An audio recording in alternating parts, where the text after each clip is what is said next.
राधे राधे दोस्तों, आज हम आपको सुनाएंगे नवरात्रि के प्रथम दिन सुनी जाने वाली माँ शैलपुत्री की कहानी।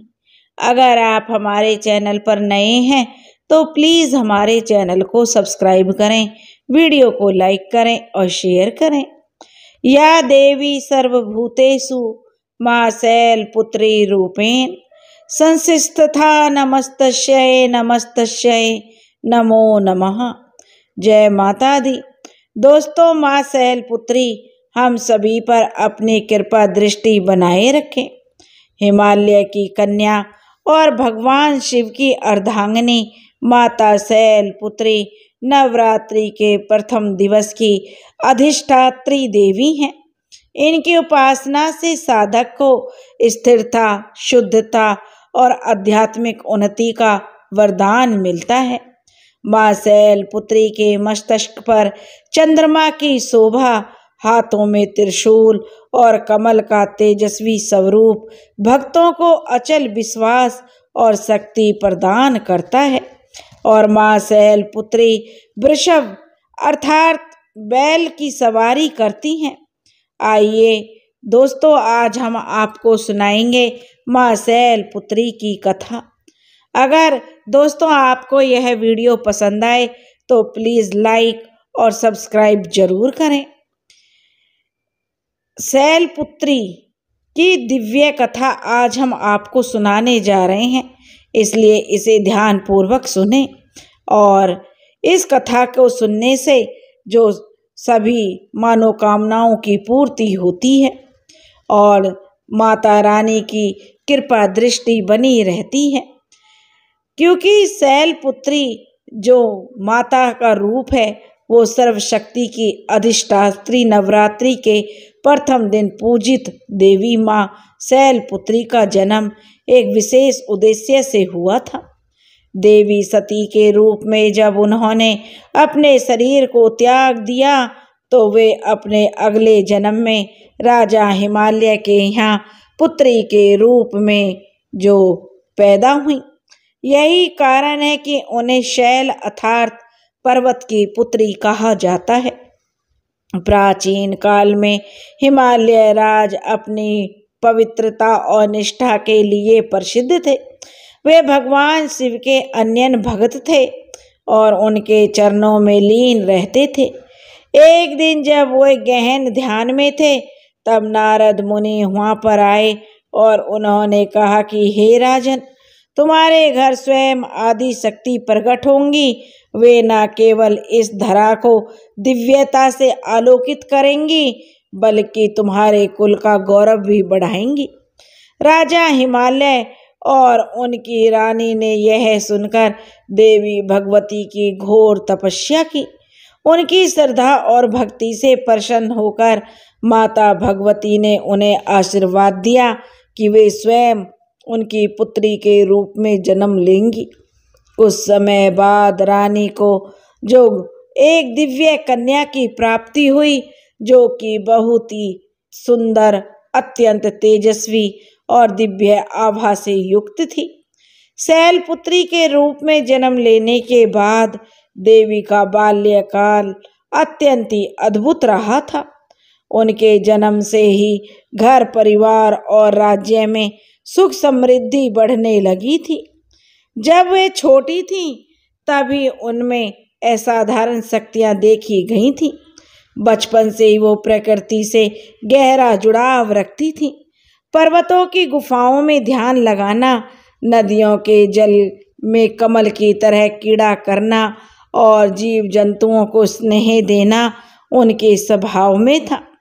या उनकी उपस्थिति मात्र से ही वातावरण शांत और पवित्र हो जाता था। कभी कभी ध्यान में लीन हो जाती तो उनका मुखमंडल दिव्य तेज से दमकने लगता था। राजा हिमाचल को यह आभास हो गया कि उनकी पुत्री कोई साधारण कन्या नहीं है बल्कि वे तो स्वयं भगवती का अवतार हैं। उन्होंने नारद मुनि से कहा कि हे मुनिवर, इसका रहस्य बताइए। उन्होंने कहा नारद मुनि ने कि राजन, यह वही देवी है जो पहले राजा दक्ष की प्रजापति दक्ष की पुत्री सती थी। उन्होंने अपने पति महादेव का अपमान सहना न करते हुए योगाग्नि में देह त्याग दी थी। अब यही देवी आपके घर पुत्री के रूप में जन्म लेकर आपने सती धर्म को पुनः स्थापना करेंगी। यह सुनकर राजा हिमालय को बड़ा गर्व हुआ और वे अपनी पुत्री को हर प्रकार से शिक्षा देने लगे। जब देवी ने युवा अवस्था प्राप्त कर ली तब उनका रूप और भी दिव्य प्रतीत होने लगा था। वृषभ पर सवार, त्रिशूल धारण किए हुए तथा मस्तक पर अद्र चंद्र का धारण किए रहती हैं। आधा चांद उनके मस्तक की शोभा बढ़ाता है। उनका यह दिव्य स्वरूप संपूर्ण सृष्टि के लिए संदेश देता है। वे स्थिरता, साहस और भक्ति का प्रतीक हैं। शैलपुत्री के रूप में जन्म के बाद देवी का जीवन एक नई दिशा की ओर बढ़ गया। तब उन्हें अपने पति यानी कि भगवान शंकर से फिर से जो विवाह करना था, इसलिए उनके लिए उन्हें कठोर तपस्या करनी पड़ी और यही तपस्या आगे चलकर महादेव जी से उनके पुनर्मिलन का कारण बनी।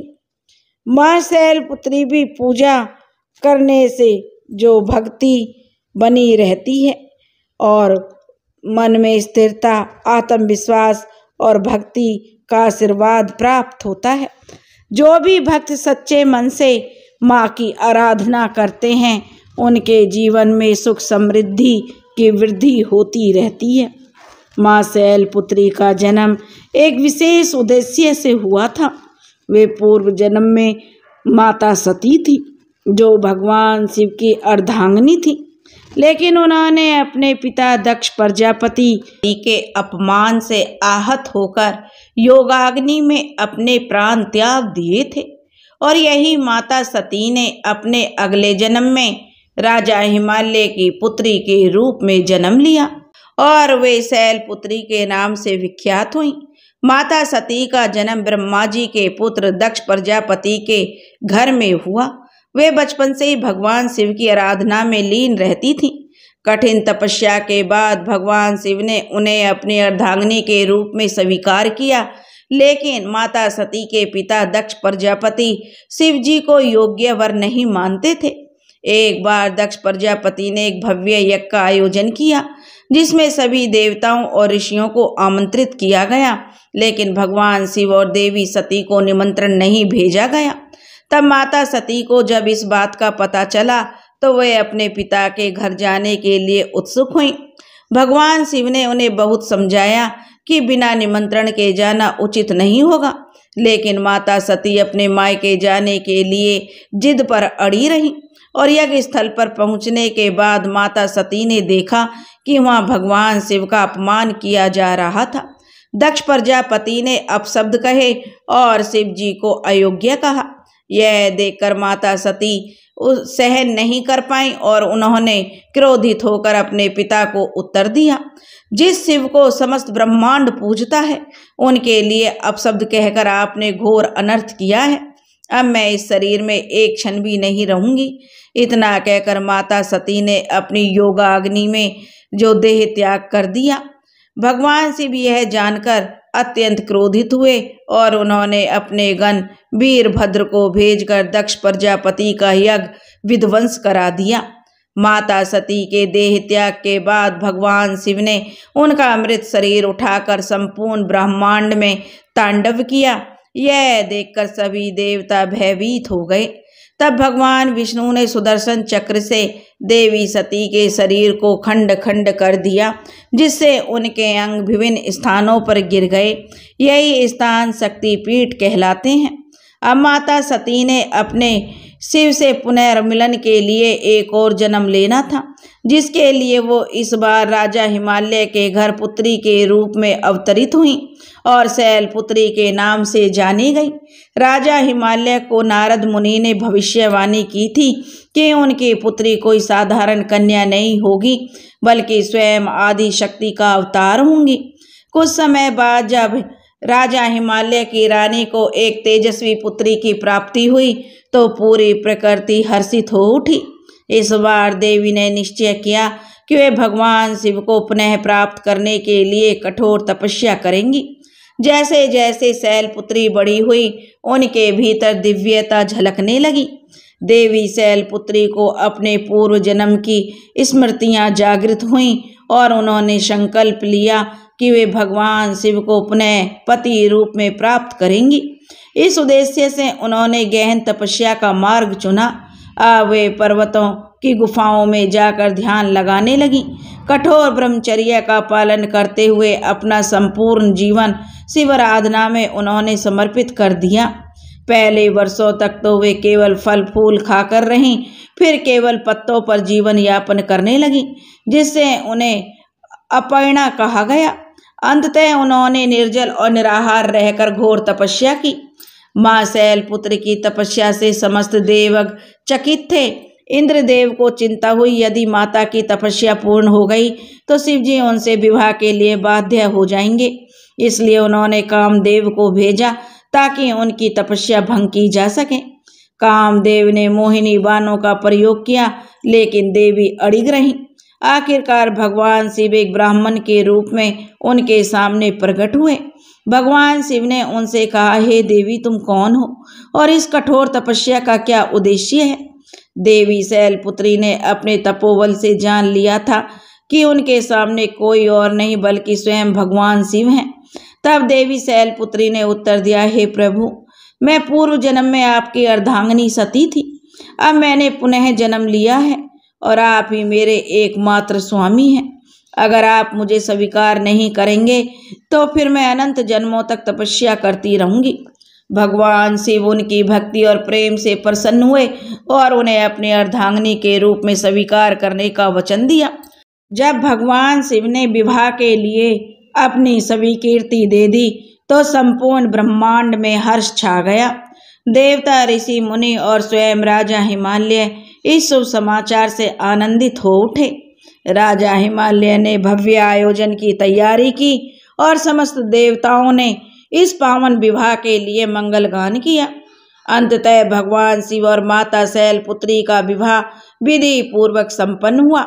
माता शैलपुत्री की भगवान शिव को पुनः प्राप्त करने की कथा हमें यही सिखाती है कि सच्ची निष्ठा और समर्पण से असंभव भी संभव हो जाता है। धैर्य और दृढ़ संकल्प के बिना जीवन में कोई भी लक्ष्य प्राप्त नहीं किया जा सकता। भगवान शिव स्वयं कहते हैं, जो भक्ति और प्रेम पर अड़िग रहता है उसे वो अवश्य स्वीकार करते हैं। माँ शैलपुत्री वृषभ की सवारी करती हैं और माँ शैलपुत्री के वाहन नंदी बैल का उनके स्वरूप में विशेष महत्व है। देवी शैलपुत्री को हिमालय राज की पुत्री हैं। उनके साथ नंदी का संबंध केवल वाहन का ही नहीं बल्कि एक भक्त और आराध्य का है। यह कथा हमें बताती है कि कैसे एक साधारण बैल भगवान शिव का परम भक्त बना और माँ शैलपुत्री के साथ जुड़ा। नंदी के पूर्व जन्म की कथा भी दोस्तों हम आपको सुनाएंगे। प्राचीन काल में ऋषि शिलांद ने संतान प्राप्ति के लिए घोर तपस्या की। उन्होंने भगवान शिव से प्रार्थना की कि उन्हें एक ऐसा पुत्र प्राप्त हो जो अमर और अत्यंत तेजस्वी हो।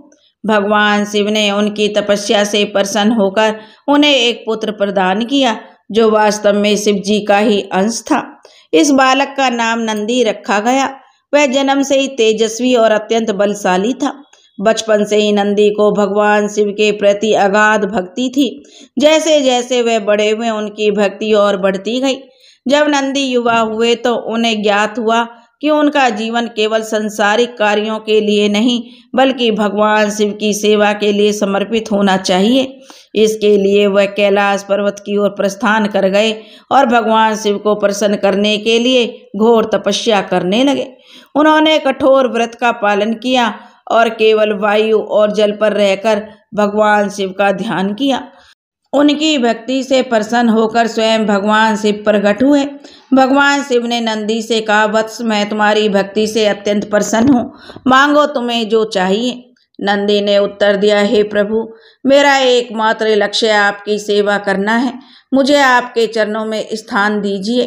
तब भगवान शिव ने उन्हें अपना प्रियग और वाहन बनने का वरदान दिया। इधर जब माता सती ने योगाग्नि में आत्मत्याग किया और पुनः शैलपुत्री रूप में जन्म लिया, तब भगवान शिव ने नंदी को आदेश दिया कि वह उनकी साधना में सहायता करे। तब देवी शैलपुत्री जब कठिन तपस्या कर रही थी, तब नंदी उनकी रक्षा के लिए सदैव उपस्थित रहते थे। उन्होंने देवी की सेवा की और उनकी तपस्या में किसी प्रकार की बाधा नहीं आने दी। देवी ने नंदी की भक्ति और सेवा भाव को देखकर उन्हें आशीर्वाद दिया कि वे सदैव शिव और शक्ति के वाहन के रूप में प्रतिष्ठित रहेंगे। एक समय की बात है, जब एक असुर ने देवी शैलपुत्री की तपस्या भंग करने का प्रयास किया तो वह राक्षस भेष बदलकर उनके समीप पहुंचा, लेकिन नंदी ने उन्हें पहचान लिया और नंदी ने अपनी अपार शक्ति से उस असुर का सामना किया। देवी के आशीर्वाद से नंदी ने उन्हें परास्त कर दिया। तब माँ शैलपुत्री ने नंदी को वरदान दिया कि जो भी मेरी पूजा करेगा वह तुम्हारी भी आराधना करेगा और तुम मेरे साथ सदा रहोगे। जो भी माँ शैलपुत्री और भगवान शिव की पूजा करता है उसे नंदी की कृपा भी प्राप्त होती है। नंदी को समर्पित व्यक्ति को शिव शक्ति की विशेष कृपा मिलती है। नंदी की सवारी करने वाली माँ शैलपुत्री धैर्य, सेवा और समर्पण की प्रतीक मानी जाती है। माँ शैलपुत्री का संबंध चंद्रमा अर्थात सोम से भी विशेष रूप से जुड़ा है। वे अपने मस्तक पर अर्धचंद्र धारण करती हैं, जिससे उनका एक नाम सौम्या रूपा भी है। लेकिन क्या आप जानते हैं चंद्रदेव को यह सौभाग्य कैसे प्राप्त हुआ? वे माता के मस्तक पर विराजमान रहे। अब आप यह जानिए कि चंद्रदेव को यह कैसे सौभाग्य प्राप्त हुआ और कैसे चंद्रदेव ने गंभीर श्राप भोगा, फिर माँ शैलपुत्री की कृपा से पुनः अपना तेज प्राप्त किया। चंद्रदेव, जिन्हें सोम भी कहा जाता है, जो अत्यंत सुंदर, तेजस्वी और आकर्षक माने जाते हैं, वे 27 नक्षत्रों के स्वामी हैं और उन्होंने राजा दक्ष प्रजापति की 27 कन्याओं से विवाह किया था। लेकिन उन्होंने अपने विशेष रूप से रोहिणी नामक पत्नी को ही सबसे अधिक प्रेम दिया, जिससे बाकी 26 पत्नियां उपेक्षित महसूस करने लगीं। जब यह बात दक्ष प्रजापति को पता चली तो उन्होंने चंद्रदेव को समझाया, लेकिन उन्होंने इस बात को अनदेखा कर दिया। इससे क्रोधित होकर राजा दक्ष ने उसे क्षय होने का अर्थात धीरे धीरे लुप्त होने का श्राप दे दिया। श्राप के प्रभाव से चंद्रदेव की चमक धीरे धीरे कम होने लगी, जिससे देवताओं की संपूर्ण सृष्टि में संकट उत्पन्न हो गया। चंद्रदेव अत्यंत व्याकुल हुए और सभी देवताओं से सहायता मांगी, लेकिन कोई समाधान नहीं मिला। अंततः वे भगवान शिव और माता शैलपुत्री की शरण में पहुंचे। चंद्रदेव ने कैलाश पर्वत पर जाकर घोर तपस्या प्रारंभ की। वे दिन रात भगवान शिव और माता शैलपुत्री का ध्यान करने लगे। चंद्रदेव ने ओम नमः शिवाय मंत्र का जाप करते हुए कठोर तप किया। हिमालय की ठंडी गुफाओं में बिना अन्न जल के शिव और शक्ति की आराधना करने लगे। तब उनकी भक्ति से प्रसन्न होकर माता शैलपुत्री ने शिवजी से आग्रह किया कि वे चंद्रदेव को इस श्राप से मुक्त करें। भगवान शिव ने कहा कि हे सोम, तुम्हारा यह कष्ट तुम्हारे कर्मों का फल है, लेकिन शक्ति की कृपा से तुम इस श्राप से पूरी तरह मुक्त नहीं हो सकते, परंतु नियंत्रित हो सकते हो। माँ शैलपुत्री ने उन्हें आशीर्वाद देते हुए कहा, हे चंद्रदेव, तुम मेरे मस्तक पर स्थान प्राप्त करोगे। जब तुम क्षीण हो जाओगे तब तुम पुनः पूर्ण होकर चमकोगे। तुम्हारी यह अवस्था अब अमर रहेगी और इसी चक्र को चंद्रमास का नाम दिया जाएगा। माँ शैलपुत्री के आशीर्वाद से चंद्रमा कृष्ण पक्ष में क्षीण होते और शुक्ल पक्ष में पुनः बढ़ते हैं। यही चंद्र कलाओं का आधार बना। शिवजी ने चंद्रमा को अपने मस्तिष्क पर धारण किया, जिससे वो चंद्रशेखर कहलाए। चंद्रमा का यह समस्त चक्र जीवन चक्र का प्रतीक बन गया। इसी घटना के कारण सोमवार अर्थात चंद्रवार को शिव शक्ति की विशेष पूजा का नाम और उनका दिन माना गया। चंद्रदेव ने माता शैलपुत्री और भगवान शिव से यह निवेदन किया कि वे उनकी भक्ति को अमर कर दें। तब भगवान शिव ने कहा कि हे सोम, जिस स्थान पर तुमने तपस्या की है वही अब तुम्हारे नाम से सोमनाथ नामक मेरा प्रथम ज्योतिर्लिंग स्थापित होगा। यहाँ आने वाले भक्तों के सभी पाप और कष्ट दूर होंगे। माँ शैलपुत्री ने भी आशीर्वाद दिया कि जो भी भक्त सोमवार को व्रत रखेगा उसकी समस्त इच्छाएं पूर्ण होंगी। तभी से सोमवार को शिव और शक्ति की पूजा का विशेष महत्व जाना जाने लगा। माँ शैलपुत्री के माँ नंदी बैल का उनके स्वरूप में विशेष स्थान है। लेकिन प्रिय भक्तों, अब आप जानते हैं कि एक समय ऐसा भी आया जब एक दैत्य वृषभासुर ने देवी जो शक्ति को चुनौती दी। और आगे जो अभी आप सुनने वाले हैं वह कथा मैं आपसे बताती हूँ कि कैसे एक अहंकारी राक्षस ने शिव और शक्ति की महिमा को नकार दिया और उसका अंत स्वयं माँ शैलपुत्री के हाथों हुआ। बहुत समय पहले वृषभ नामक एक असुर ने भगवान शिव की कठोर तपस्या की। उन्होंने वर्षों तक घोर तप कर शिव जी को प्रसन्न कर लिया। तब भगवान शिव प्रकट हुए और वृषभासुर ने कहा कि प्रभु, मुझे अपार शक्ति और अमर तत्व का वरदान दीजिए, जिससे कोई भी मुझे पराजित ना कर सके। भगवान शिव ने उसे वरदान दिया कि वह अत्यंत बलशाली होगा, लेकिन उसकी मृत्यु एक दिव्य स्त्री के हाथों होगी। अब वृषासुर ने इस वरदान को सुना, लेकिन उसकी बुद्धि अहंकार से भर गई। उसने अपनी शक्ति का उपयोग भलाई की बजाय अधर्म के लिए शुरू कर दिया। वह देवताओं और ऋषियों को सताने लगा। उसने शिव जी के अन्य भक्तों को भी कष्ट देना शुरू कर दिया। उसे विश्वास था कि कोई भी स्त्री उसे पराजित नहीं कर सकती। एक दिन उसने सुना कि हिमालय की पुत्री जो शैलपुत्री अपार शक्ति और दिव्य तेज से युक्त है। अहंकारी राक्षस को यह सहन नहीं हुआ कि कोई स्त्री उससे अधिक शक्तिशाली हो सकती है। तब वह कैलाश पर्वत की ओर बढ़ा और माँ शैलपुत्री को ललकारते हुए बोला, हे शैलपुत्री, तुम स्त्री होकर मेरी शक्ति की बराबरी कैसे कर सकती हो? अगर तुम्हें अपने बल पर विश्वास है तो आओ और मुझसे युद्ध करो। माँ शैलपुत्री शांत थी। उन्होंने राक्षस को समझाने का प्रयास किया कि हे वृषभ, अहंकार का अंत निश्चित है। यदि तुम शिव जी के सच्चे भक्त हो तो अपनी शक्ति का उपयोग सद्मार्ग के लिए करो। लेकिन माँ शैलपुत्री की इन बातों का उस राक्षस पर कोई प्रभाव नहीं पड़ा और उसने देवी पर आक्रमण कर दिया। माँ शैलपुत्री ने जैसे ही उस राक्षस का अहंकार देखा तो उन्होंने अपना महाकाली स्वरूप प्रकट किया। उनके नेत्र अंगारे के समान जलने लगे। त्रिशूल उनके हाथों में चमकने लगा। उनकी सवारी नंदी बैल भी गगनभेदी गर्जना करने लगा। माँ शैलपुत्री ने उस राक्षस से कहा कि अब तेरा अंत निकट है, और ऐसा कहकर उन्होंने त्रिशूल उस वृषभासुर का जो त्रिशूल से वध कर दिया और उसके अंत के साथ ही संपूर्ण संसार में पुनः शांति स्थापित हो गई। इस प्रकार माँ शैलपुत्री केवल करुणा की ही देवी नहीं बल्कि दुष्टों का संहार करने वाली महाशक्ति भी हैं। अहंकार से हमेशा पतन होता है, चाहे व्यक्ति कितना भी शक्तिशाली क्यों ना हो। माँ शैलपुत्री की महिमा अपार करें, हम सच्चे मन से उनकी जय जयकार करें। दोस्तों, फिर मिलेंगे नव दुर्गा की लीला के साथ। तो दोस्तों, अगर आपको माता शैलपुत्री की कथा पसंद आई हो तो प्लीज़ हमारे चैनल को सब्सक्राइब करें, वीडियो को लाइक करें और शेयर करें। राधे राधे।